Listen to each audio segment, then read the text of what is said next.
안녕하세요. 김성길 목사와 함께하는 GTS 말씀 묵상 시간입니다.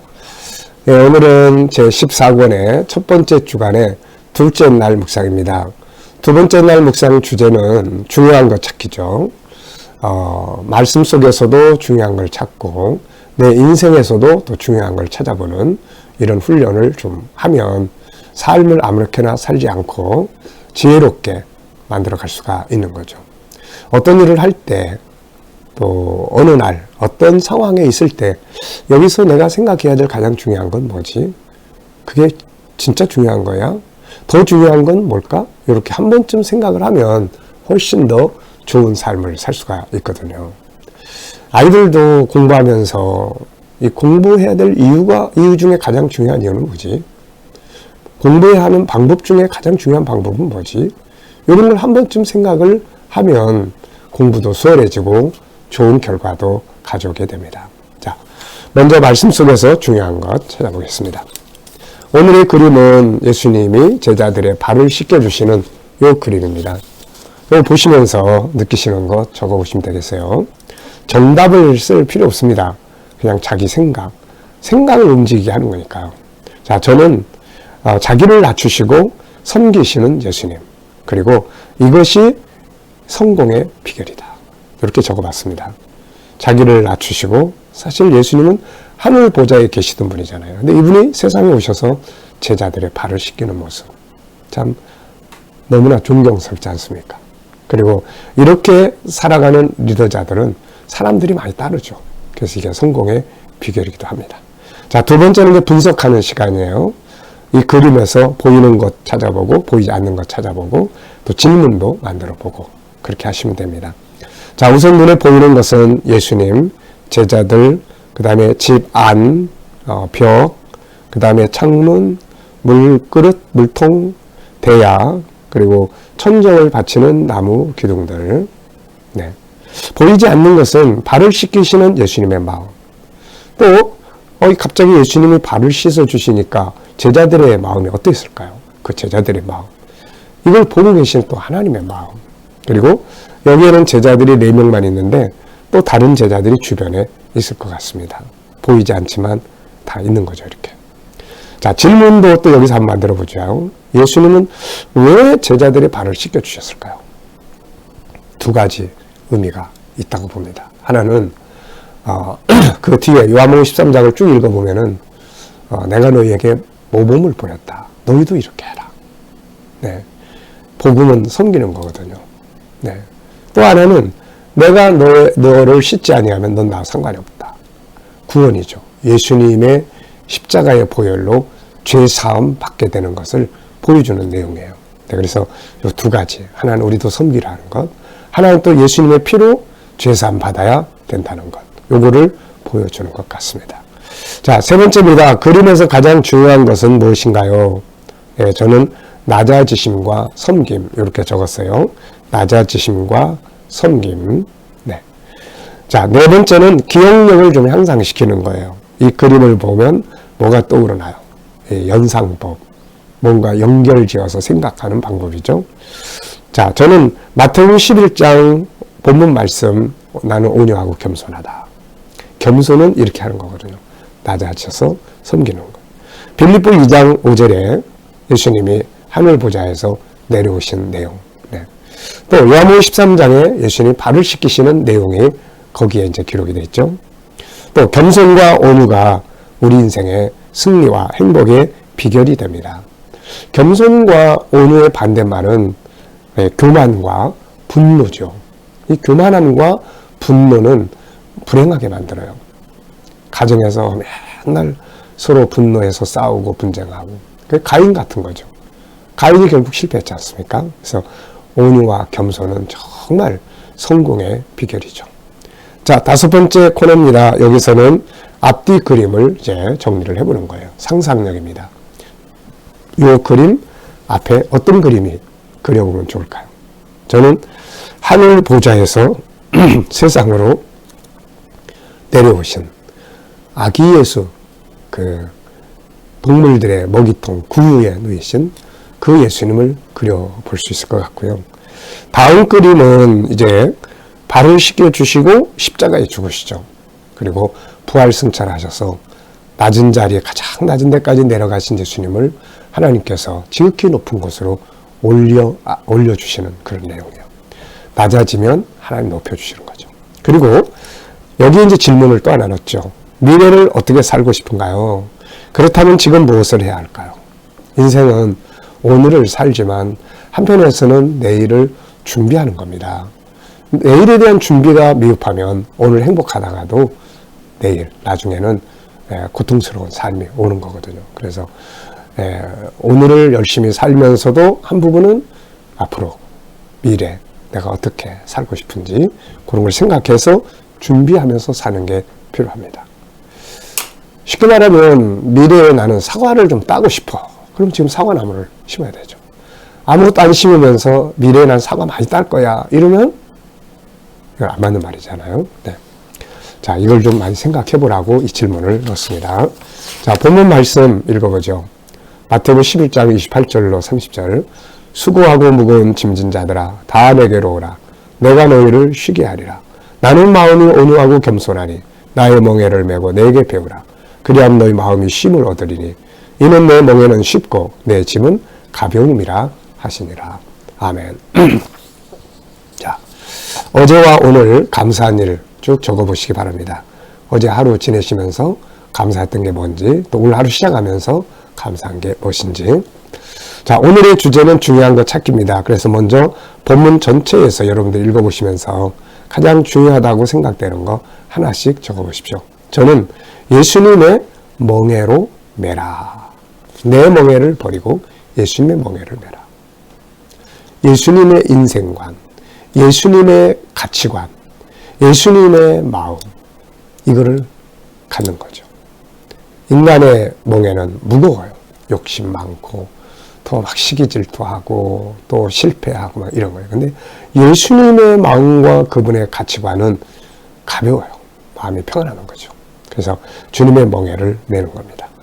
28절에서 가장 중요한 내용은 무엇이라고 생각하나요? 자, 28절은 무거운 짐진 자들아 다 내게로 오라. 내가 너희를 쉬게 하리라 하신 말씀이에요. 우리를 쉬게 해줄 수 있는 분은 예수님밖에 없다. 그분의 말씀이 우리를 쉬게 해주고 그분의 성령이 우리를 쉬게 해주고 그분의 나라가 우리를 쉬게 해주고 예수님이 십자가가 우리를 쉬게 해주는 거죠. 평안함을 얻게 하십니다. 자, 29절로 30절에서 중요한 건 뭘까요? 나는 마음이 온유하고 겸손하니 나의 멍에를 메고 내게 배우라. 그리하면 너희 마음이 쉼을 얻으리니 이는 내 멍에는 쉽고 내 짐은 가벼움이라 하시니라.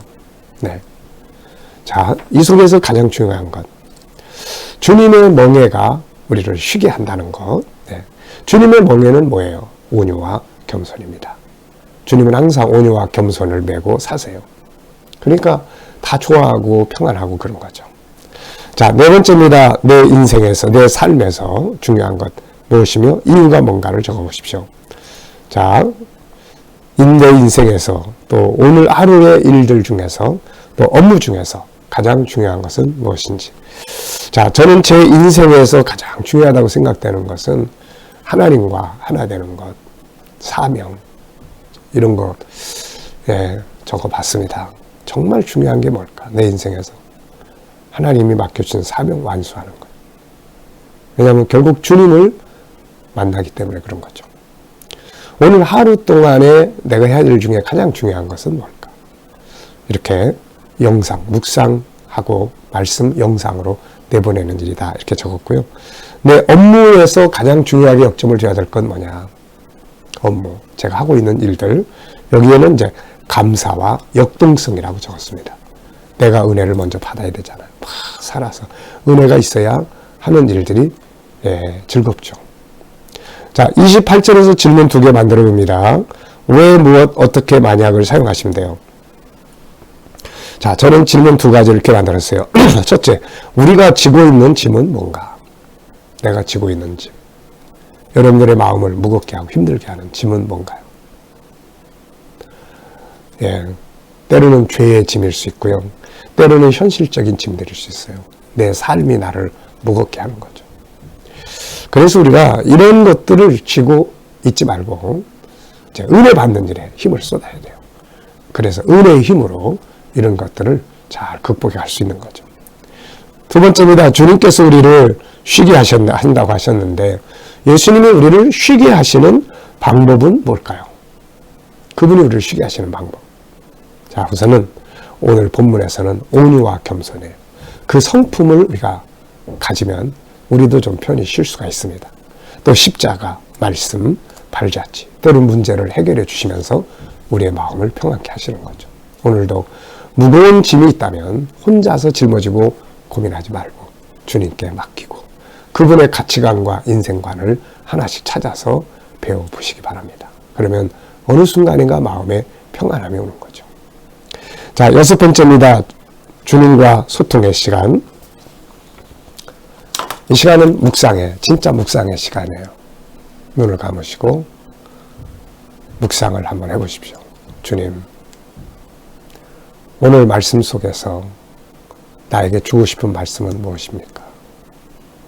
주님, 오늘 제가 누구를 만나고 또 이렇게 하루하루 어떤 일을 하게 되는데 이때 내가 어떻게 하는 것이 주님이 원하시는 일인가요?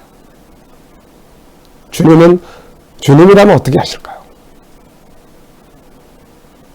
네, 이렇게 묵상의 시간을 좀 가져보시기 바랍니다. 저는 온유와 겸손, 묵상하면 이 말씀 제일 많이 떠오르니까요. 온유와 겸손. 자, 과제는 중요한 순서대로 삶의 우선순위를 쭉 정해보는 겁니다. 중요한 순서대로 삶의 우선순위를 쭉 적어보는 거예요. 자, 일곱 번째는 이제 IQ 기도문의 두 번째입니다. 여기서 이제 생각법을 쭉 적어놨어요. 천재들의 생각법. 여기 있는 생각법은 천재들의 생각법이고 또 아주 놀라운 변화와 발전을 만들어내는 생각법이에요. 전체 생각법. 아인슈타인 같은 사람이 이런 생각법을 많이 했어요. 그러니까 생각 속에서 시작과 끝을 다 만들어내는 거죠. 또 새로운 걸 찾아요. 기존에 익숙한 걸 다 버리고 새로운 것을 찾아갑니다. 또 숨겨진 것 찾기, 질문이죠. 그래서 숨겨진 걸 계속 찾아내요. 유기적 생각법, 이거는 이제 연결된, 추리해 나가는 거예요. 그래서 이 꽃은 아름다워. 그게 왜 아름답지? 글쎄, 색깔이 아름답네. 그럼 색깔의 특징은 뭐야? 계속 추리해 나가는 거예요, 이게. 그 다음에 다각도 생각법은 이쪽에서도 보고 저쪽에서도 보고 전체적으로 볼 때 또 이쪽에서 볼 때 위에서 볼 때 어떻게 될까 이런 생각법이고요. 본질적 생각법은 주로 이제 이 소크라테스 같은 사람이 많이 쓴 생각법인데요. 계속 질문을 해서 더 정답을 찾아가는 거죠. 그리고 능동적 생각법이 있습니다. 스스로 자기가 남이 시켜서가 아니라 스스로 주도적으로 생각하는 거죠. 자, 영적 생각법은 주님의 관점에서 생각하는 거고요. 통합적 생각법은 이제 융합하는 거예요. 이것과 이것이 합쳐지면 어떤 결과가 나올 수 있을까? 그런 거죠. 브레인스토밍은 주로 회사나 이런 데서 자유토론이에요. 자유토론. 그래서 변웅전, 확축, 대치, 역결. 이거를 변형시켜보면, 이걸 응용해보면, 이걸 전용해본다면, 이걸 좀 줄여보면, 이걸 좀 확대시켜보면, 대체시켜보면, 또 교환, 치환해보면, 또 역설적으로 뒤집어보면, 결합해본다면, 이게 창의력을 만드는 아주 중요한 생각 방법들입니다. 자, 오늘도 우리가 예수님의 마음, 주님의 멍에를 내면서 힘들고 어려운 일들이 있으면 다 내려놓으시고 주님께 맡겨보면서 평안한 하루 되시기 바랍니다. 기도하겠습니다. 주님 감사합니다. 오늘도 묵상으로 또 출발합니다. 오늘도 한날 평안한 가운데 승리하게 하여 주시옵소서. 주님, 오늘 우리 성도들과 자녀들 IQ 기도문 두 번째를 기도합니다. 전체 생각법, 새로운 것, 숨겨진 것 찾기, 유기적 생각법, 다각도 생각법, 본질적 생각법, 능동적 생각법, 영적 생각법, 또 통합적 생각법, 브레인스토밍, 이런 생각하는 법들을 우리가 잘 익숙하게 해서 항상 놀라운 창의력들을 끌어낼 수 있게 하여 주옵소서. 오늘도 우리 자녀들 중에, 친척들 중에, 이웃들, 동료들 중에 믿지 않는 자들 다 주께 돌아와 구원받게 하여 주시고, 오늘도 저희가 일하는 직장과 사업장마다 형통케 하시며, 이제 코로나를 하나님 모두가 다 이제 풀어가고 있습니다. 이러한 때 저희들을 지켜주시고 또 잘 승리하게 하여 주옵소서. 새로운 일터를 구하는 자들에게는 좋은 일터들이 예비되게 하여 주시고, 치료받는 성도들에게는 속히 모든 질병에서 자유하게 하여 주옵소서. 하나님, 오늘도 이 나라와 민족이 함께 하시고 이 땅에 지도자를 선출하는 날이 가까이 왔습니다. 하나님이 원하시는 사람이 세워지게 하여 주시고, 또 세계 곳곳에 있는 선교사님들과 저들의 사역 가운데 함께 해주시고, 또 우크라이나를 침략한 러시아가 속히 전쟁을 멈추고 돌아가게 하시며 그곳에 있는 선교사님들을 보호하시고 함께하여 주옵소서. 감사하며 예수님의 이름으로 기도하옵나이다. 아멘.